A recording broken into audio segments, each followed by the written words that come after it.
Hey Elizabeth, how you doing? Thanks for Phoenix Photography. Okay, I've got a couple of comments here, and my first one is it's a general comment, and I think that as a designer, I'm noticing a tendency, specifically in this piece. Well, I shouldn't say I'm noticing a tendency. I should say in this piece, I'm noticing a tendency to design with a lack of contrast, and we see it in the logo.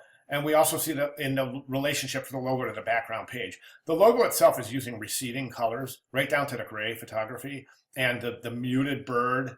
And the only thing that's creating contrast is the circle. So therefore, when we reduce this in size, the only thing that we really can see is the circle. So I would recommend working some contrast into the piece. Now, I've got some other recommendations that might and might not make sense to you. And some of them, I think that I would definitely direct this piece in a specific direction. And I've been looking at it for a while now. And boy, you're going to hate me for saying this. You're going to hate me, but I got to be honest with you here. And hopefully you know me by now. And if there's one thing I'm going to be is honest, but I think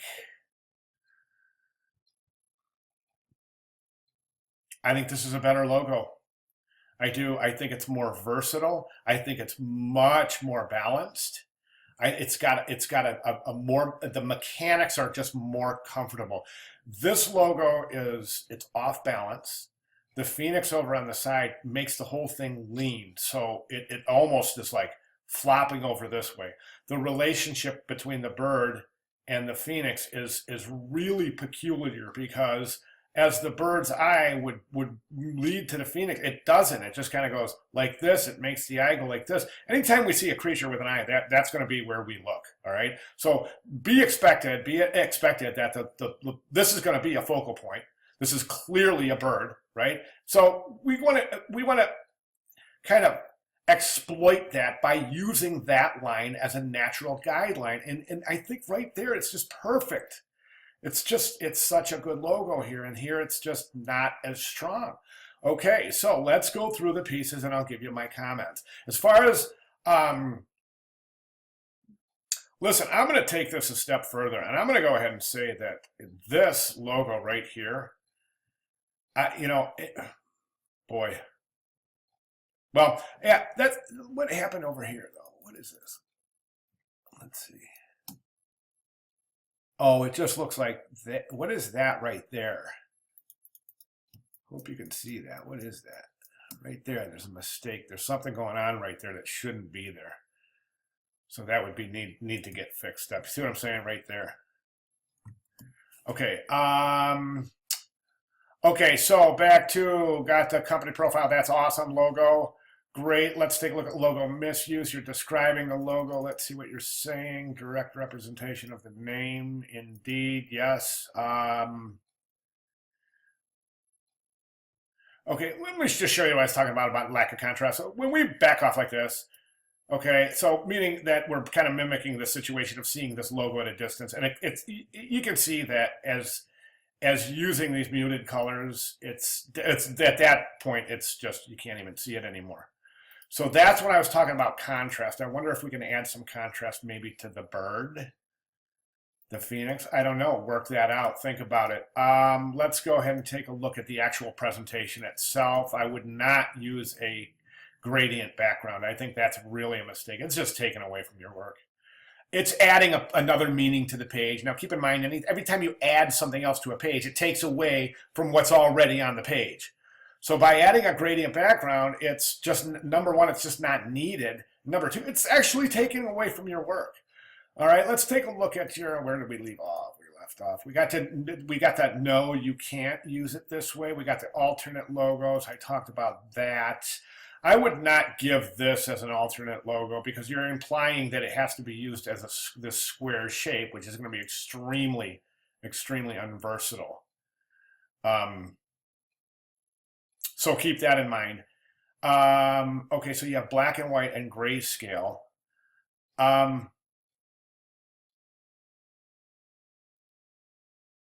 Why would you have both? I'm trying grayscale and black and white version starting logo instances where using color is not an option. You should, I mean, typically a company only has one. It doesn't have we see a grayscale and a black and white. So Keep that in mind. You wouldn't have to show this twice. This is much stronger. And you're starting to get some contrast here. And just look at how strong that is compared to this. So again, we're looking at that word contrast. Let's move on to our logo colors. Good presentation. I want to show you something though. Right here, you're showing clear, safe distance. You can't show anything this close to the logo. But up here, you're breaking your own rule by pointing and having these pointers close right into your no-fly zone, as it were. So keep that in mind. Okay, so logo colors, yes, yes, yes. CMYK, RGB, Pantone, good, good. Don't put a stroke on that, okay? Because right now you're implying two colors. You're only showing one color, plus the rest don't have strokes. Let's remove the stroke from that for consistency. Logo colors, you wouldn't do this. You wouldn't include grayscale colors.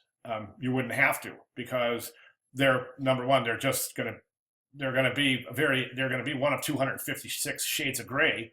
So let's just go ahead and I don't think we need to show this as a separate piece. Let's get rid of that. Spacing, this is just way too complex. It's so complicated. So what you're saying is that if a designer is to use this logo, the clear space on all sides of the logo is proportional to the size of the logo.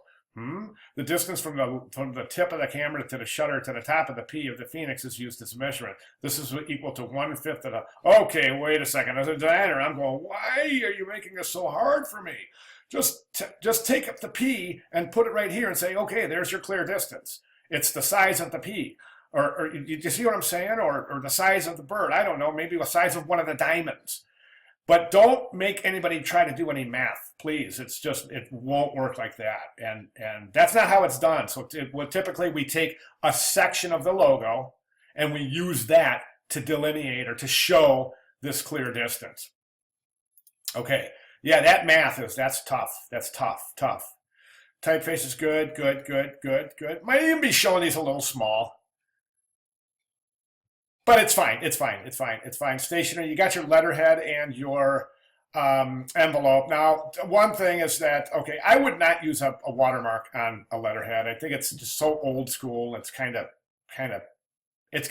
just say it, it's kind of cheesy by today's standards. So I would not include a watermark.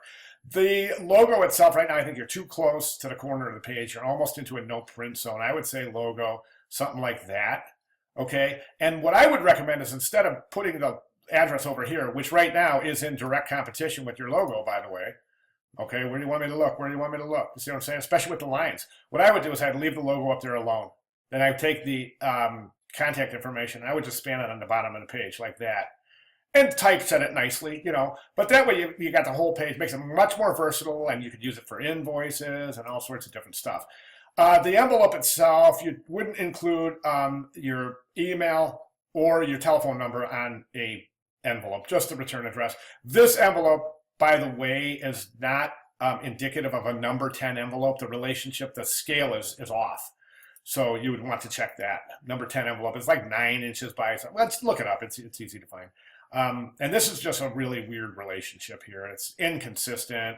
The way you've got this is right aligned, but this is left aligned. So it's just, you got the line here, but no line here. And I'm saying you don't need the line. I'm just saying, or if you want to use that color down there, maybe just use it to vertically separate pieces of information. But definitely, I would recommend moving that information to the bottom of the page as such. Okay, that way it won't look so bad. This will be centered at the bottom of the page. Here it'll be whatever you have left aligned, so it won't have this weirdness of this relationship, right alignment, left alignment. Which one do you want to choose? You know what I'm saying? Applications look great. This is fantastic. Those of you who are watching along, this is what I'm talking about using things in live action shots, okay?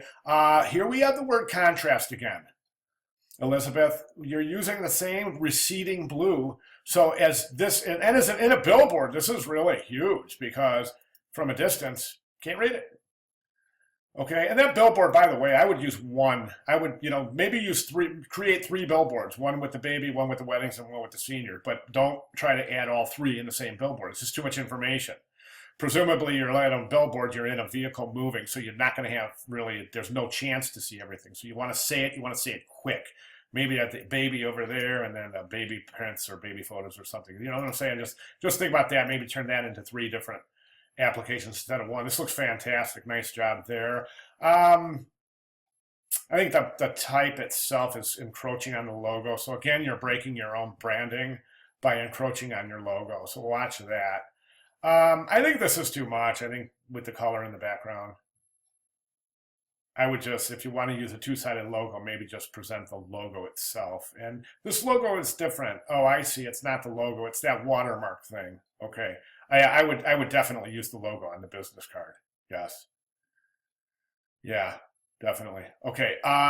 This looks good. There's a technique that we use in Photoshop called it's called a displacement map, and no, it just looks like you kind of place this right over. And what a displacement map is take to the contours of the shirt, and you'll see the weave through it. But take a look at it's called displacement map, and it's really easy. You can just YouTube a tutorial on that, and then you have your final page. Okay, so there's where I'm at. I'm over 10 minutes. I always do it. I just go, God, I'm a blabbermouth. So anyways, let me know if you have any questions, or if there's anything I'm saying that's not making sense. Let me know, because it's important to me. It really is. So let me know, and I'll make it make sense. Okay.